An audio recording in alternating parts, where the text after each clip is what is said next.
حضرت علی رضی اللہ تعالیٰ عنہ سے مروی ہے کہ ایک مرتبہ نبی صلی اللہ علیہ وآلہ وسلم نے مجھ سے فرمایا کہ تمہارے معاملے میں وہی ہوگا جیسا حضرت عیسیٰ علیہ السلام کے ساتھ ہوا۔ یہودیوں نے ان سے بغض کیا، یہاں تک کہ ان کی والدہ پر گناہ کا بہتان باندھا، اور عیسائیوں نے ان سے اتنی محبت کی کہ انہیں اس مقام پر پہنچا دیا جو ان کا مقام و مرتبہ نہ تھا۔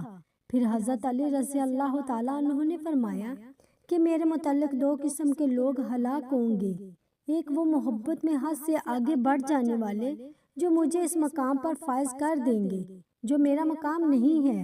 اور دوسرے وہ بغض رکھنے والے جو میری عداوت میں آ کر مجھ پر ایسے بہتان باندھیں گے جن کا مجھ سے کوئی تعلق نہیں ہے۔ مسند احمد، حدیث نمبر 1376۔ حضرت علی رضی اللہ تعالیٰ عنہ سے مروی ہے کہ ایک مرتبہ نبی صلی اللہ علیہ وآلہ وسلم نے ان سے فرمایا، اے علی، جنت میں تمہارے لیے خزانہ رکھا گیا ہے اور تم اس کے 2 سینگوں والے ہو، یعنی مکمل مالک ہو، اس لیے اگر کسی نامحرم پر نظر پڑ جائے تو دوبارہ اس پر نظر مت ڈالو، کیونکہ پہلی نظر تو تمہیں معاف ہو جائے گی لیکن دوسری معاف نہیں ہوگی۔ مستند احمد، حدیث نمبر 1373۔